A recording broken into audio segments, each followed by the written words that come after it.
Selamat malam, salam sejahtera. Ini keputusan terkini undi percaya di Dewan Parlimen yang kita tunggu-tunggu daripada pagi sampai petang. Akhirnya saya sahkan bahawa Anwar Ibrahim menang dalam undi percaya tersebut. Wow, kita ucapkan tahniah. Pasti ada orang yang akan meroyan malam ini. Tak boleh tidur, tak boleh makan, tak boleh, semua tak boleh.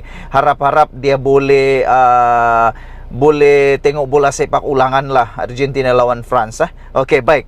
Usul percaya pada Anwar lulus dengan undian suara. Ini keputusan muktamad, saudara-saudara.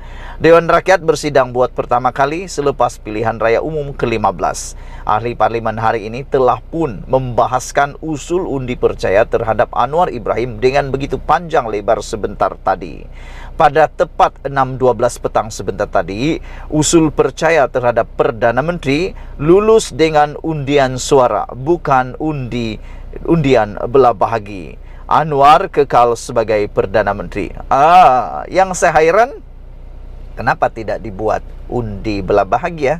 Kalau dibuat undi belah bahagi, maknanya kita akan tahu siapa yang dapat undi tertinggi, siapa yang undi dapat yang terendah.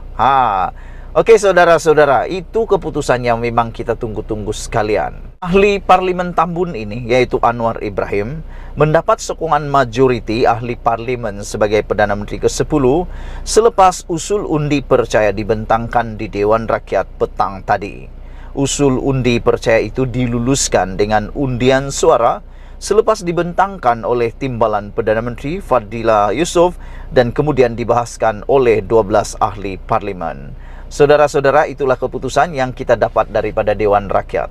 Yang saya hairan tadi beria-ia sangat, semua ahli parlimen sebelum parlimen dibuat beria-ia sangat, mereka nak mau membuat beria-ia sangat, mereka nak bukti daripada Anwar Ibrahim yang menunjukkan Datuk Seri Anwar Ibrahim boleh menjadi Perdana Menteri. Tetapi pada sidang parlimen ini pula ramai yang tidak mau mengundi pula. Kenapa tu?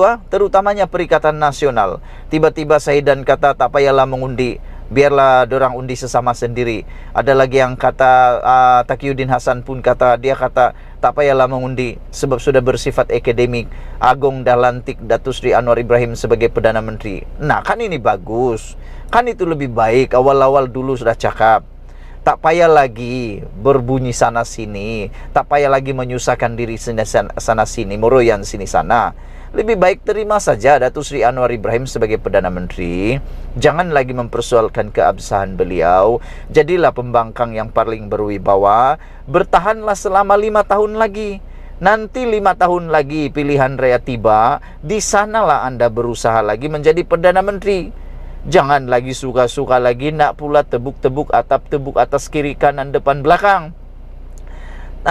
Syukurlah, kita bersyukur kepada Tuhan kerana diberikan hikmat yang luar biasa kepada Datuk Seri Anwar Ibrahim apabila beliau memeteraikan MOU dengan kerajaan. Jadi hari ini kita bersyukur tiada orang yang dianiayai, tiada orang yang dipecat, tiada orang yang terpaksa letak jawatan, tiada orang yang terpaksa dilepaskan jawatan, dipecat, akhirnya terpaksa pula mengosongkan kerusinya. Hari ini tidak perlu mereka lakukan itu semua. Nampaknya apa yang Datuk Seri Anwar Ibrahim buat itu memang tepat pada waktunya. Apa yang ditakuti oleh Perikatan Nasional sebenarnya hanya impian bayang-bayang mereka sendiri. Bukan kerana MOU itu, tetapi kerana mereka tahu dengan MOU itu tiada jalan lagi mereka untuk mempengaruhi mana-mana ahli parlimen yang ada di Malaysia. Dengan arti kata lain, kerajaan Malaysia yang ada sekarang ini sudah mencapai kestabilan yang sangat kuat untuk 5 tahun lagi, sekurang-kurangnya 5 tahun lagi. Kita bersyukur, kita memuji kepada Tuhan kerana negara kita bakal menjadi negara yang stabil semula, bakal menjadi harimau yang mengaum semula. Kita bersyukur kerana itu telah berlaku pada hari ini, saudara-saudara sekalian. Sebelum kita teruskan, Anwar lepasi usul undi percaya peroleh sokongan majoriti jadi parlimen. Sekali lagi saya bacakan kepada anda, Anwar Ibrahim sah menjadi Perdana Menteri yang punya majoriti dan tidak lagi boleh dipersoalkan selepas ini. Kalau nak persoalkan lagi, pergi tanya muka sendiri, pergi ambil cermin, tanya di muka, kenapa tidak undi belah bahagi? Anwar Ibrahim mahu undi belah bahagi, tapi Parlimen mengusulkan supaya tiada undi belah bahagi dan hanya ada undian suara. Undian suara ni mereka hanya perlu berdiri dan menunjukkan sokongan kepada Datuk Seri Anwar Ibrahim. Sekian dulu untuk kali ini, ikuti terus ulasan selepas ini. Selamat petang, salam sejahtera. Kecoh keputusan undi percaya di Parlimen petang ini. Okey, baik, sebelum saya sampaikan apa kekecohan yang dimaksudkan ini, sila tekan dulu butang subscribe untuk mendapatkan isu-isu terkini daripada channel saya ini. Baiklah saudara-saudara sekalian, hari ini kecoh di Dewan Parlimen tentang usul undi percaya apabila semua para ahli-ahli Parlimen Perikatan Nasional tiba-tiba meroyan tak tentu fasal. Ianya diketuai oleh Shahidan Kassim apabila beliau kata biar mereka undi sesama sendiri. Itu kata Shahidan Kassim. Saudara-saudara sekalian, apa yang terjadi?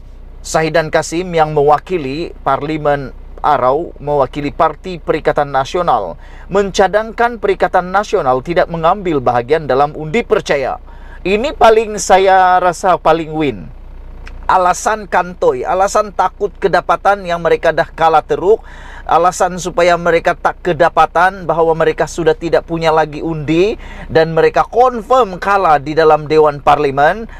Tiba-tiba Shahidan kata biar mereka undi sesama sendiri dan Perikatan Nasional tak payah mengambil bahagian. Ini memang paling ketara, paling win. Kenapa begitu? Sebab memang dah tahu dah mereka akan kalah. Kenapa dulu tak tahu-tahu lagi? Kenapa dulu Muhyiddin Yassin kata dialah yang paling cukup undi? Kenapa Muhyiddin Yassin cakap dialah yang paling cukup sokongan? Kali ini tiba-tiba pula tak nak mengundi pula Shahidan Kassim. Aku pun tak tahulah, saya pun tak tahulah kenapa Shahidan Kassim tiba-tiba meroyan seperti ini. Katanya tiada lagi keperluan berbuat demikian kerana yang di-Pertuan Agong sudah pun melantik Anwar. Biar mereka undi sesama sendiri katanya. Dulu masa Anwar Ibrahim dilantik menjadi Perdana Menteri, ada pula gong yang berbunyi kuat sangat.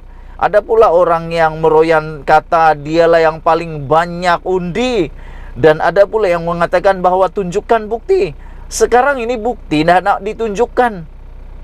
Anwar Ibrahim nak buktikan, nak tunjukkan bukti bahawa dia cukup sokongan, cukup undi 2/3 di Parlimen. Muhyiddin Yassin kata waktu itu, dia kata dia nak bukti bagaimana Anwar Ibrahim boleh menjadi Perdana Menteri. Tapi sekarang ini pula kata tak perlu undi pula, kata Shahidan Kassim, kerana Agong dah lantik Anwar Ibrahim menjadi Perdana Menteri. Waktu Muhyiddin cakap dulu yang dia kata dia ada sokongan yang cukup, waktu itu Anwar Ibrahim memang dah dilantik, mau angkat sumpah sudah pun.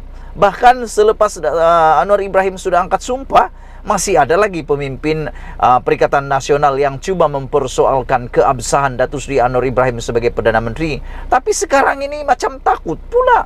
Apa pasal takut pula? Itulah yang betul-betul membuatkan kita bingung sebingung-bengongnya. Sebelum kita teruskan, sila tinggalkan komen kamu. Kenapa agak-agaknya Shahidan tiba-tiba tak nak lagi undi itu diteruskan, tak nak lagi mau meneruskan undi itu, karena menurut Shahidan itu sudah berbentuk akademik. Saudara-saudara sekalian, yang lebih panas dan luar biasa lagi apabila Hamzah Zainuddin mencabar Datuk Seri Anwar Ibrahim supaya menyaman media Eropah yang menggelarnya homoseksual. Tetapi apa yang menarik apabila Lim Guan Eng mendedahkan bahawa jangan salah guna ruang yang telah diberikan untuk berbahas kali ini, kerana Lim Guan Eng berkata berdasarkan prosedur Parlimen, usul percaya sebenarnya tidak perlu dibahas. Bagaimanapun katanya, oleh kerana perkara itu dibenarkan memandangkan kerajaan sedia ada mengamalkan demokrasi. Bukan macam yang dulu kan, takut sangat nak undi percaya, bahkan mendaruratkan pula Parlimen. Jangan salah gunakan ruang, kata Lim Guan Eng, merujuk kepada ketua pembangkang yaitu Hamzah Zainuddin. Lim Guan Eng merujuk kepada kenyataan ketua pembangkang Hamzah Zainuddin bahawa terdapat media Eropah menerbitkan artikel yang merujuk Anwar sebagai homoseksual sepenuhnya. Kalau kita dengar ucapan tadi, satu tuduhan, sebuah surat kabar yang langsung, yang kita tak pernah dengar langsung, ini satu perbuatan amat jahat, kata Lim Guan Eng. Saya pun tertanya-tanya sebenarnya, siapa akhbar yang dirujuk oleh Hamzah Zainuddin ini? Kenapa dari Eropah pula? Dan dia tak sebut pun akhbar apa yang menulis Anwar Ibrahim sebagai homoseksual itu. Saya tak pernah tahu, dan Hamzah Zainuddin pun tak cakap akhbar tersebut nama apa. Semua orang boleh cakap gantung-gantung saja. Semua orang boleh cakap sembarangan, memetik mana-mana akhbar. Tapi kamu kena sebutlah akhbar apa, barulah kita boleh percaya. Yang ini tidak. Ini memang perbuatan yang amat jahat, kata Lim Guan Eng. Sebab ini satu tuduhan yang kita tidak pernah dengar. Surat kabar itu pun tak tahu dari mana, kita pun tak pernah dengar. Jadi sebarkan semua ini supaya Anda tahu bahawa apa yang dicakap oleh Hamzah Zainuddin itu belum ada bukti, dan dia tidak tunjukkan, dia tidak cakap pun media apa. Kalau ada media itu, tolong sebutkan itu daripada surat kabar apa, media dari mana, supaya dapat dipertanggungjawabkan. Jangan cakap sembarang-sembarang saja. Dan Taqiyuddin pula mendakwa bahawa Perikatan Nasional turut ditawarkan jawatan kabinet. Taqiyuddin Hasan mendakwa Perikatan Nasional pernah ditawarkan jawatan kabinet dan perbelanjaan pilihan raya mereka dibayar balik jika mereka menyertai kerajaan. Namun tawaran itu ditolak gabungan itu, katanya. Taqiyuddin tidak menjelaskan lebih lanjut mengenai dakwaan tersebut. Inilah mereka nih, suka sangat cakap-cakap gantung-gantung, tapi tiada penjelasan yang lebih jelas. Taqiyuddin berkata, undi percaya adalah tidak perlu dan bersifat akademik kerana Anwar telah pun mengangkat sumpah sebagai Perdana Menteri. Jadi, yang aku hairan, waktu di luar parlimen mereka kata perlu Anwar Ibrahim tiada keabsahan menjadi Perdana Menteri. Tapi sudah masuk dalam parlimen tak mau pula undi. Takutkah? Adakah takut? Takut kedapatan yang mereka memang kalah teruk? Takutkah mereka kedapatan bahawa Anwar Ibrahim memang ada keabsahan 2/3? Itukah tujuannya? Dia berkata adalah lebih munasabah undian dilakukan sebelum seseorang Perdana Menteri dilantik. Yang ini memang lucu lah. Ini memang lucu. Mana ada buat begitu? Sebab nanti ada orang beli-beli sini sana. Biar sudah dilantik baru kita tahu. Itu memang saya rasa paling patut. Saudara-saudara sekalian, apa yang lebih menarik lagi ialah Rafizi turut membuat kelainan pada sidang parlimen kali ini.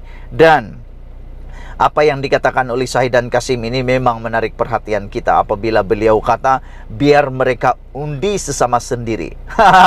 Shahidan Kasim mengatakan mencadangkan Perikatan Nasional tidak mengambil bahagian dalam undi percaya. Saya fikir Shahidan tak perlulah undi kalau tak mahu. Tak perlulah undi, lagi bagus. Itu lebih baik. Lagilah menang Anwar Ibrahim kan. Katanya tiada lagi keperluan berbuat demikian kerana yang di-Pertuan Agong sudah pun melantik Anwar. Biar mereka undi sama sendiri, katanya. Jadi kalau begitu, kamu kena akui Anwar Ibrahim adalah Perdana Menteri yang sah. Okey? Sokonglah kerajaan untuk memajukan Malaysia. Malaysia kita punya, kita jaga sama-sama, cintai Malaysiaku. Bye-bye.